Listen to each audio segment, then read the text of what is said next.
Alamin naman natin ang mga kaganapan sa mundo ng international sports scene sa reporting teammate Justin Ilano.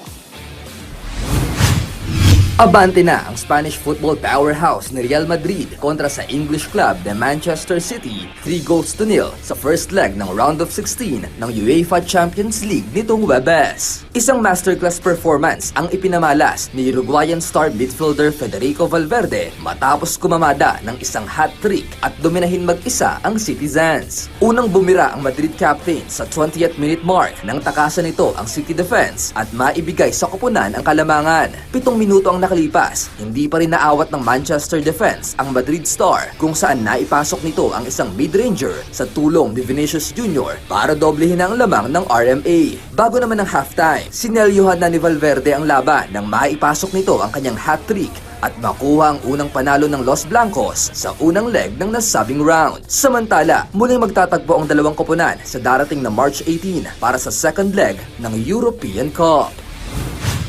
Sa basketball naman,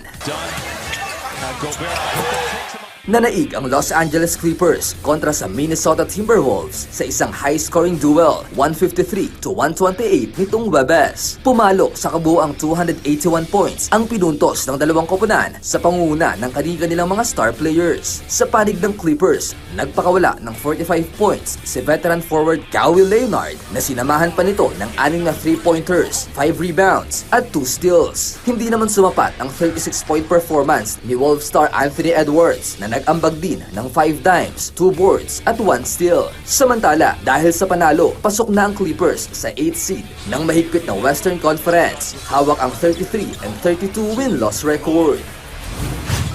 At sa baseball, A 2-2 from Yarborough.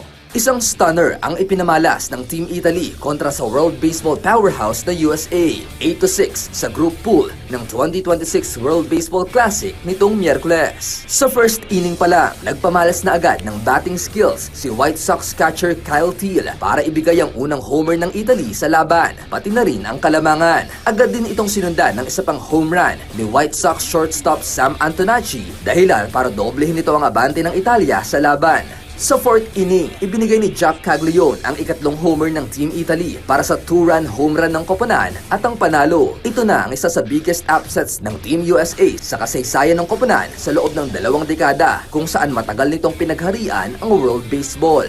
Samantala, dahil sa upset win, pasok na ang Italy sa quarterfinals kung saan makakatapat nito ang Caribbean powerhouse na Puerto Rico ngayong Sabado. Justin Ilano para sa Pambansang TV sa Bagong Pilipinas.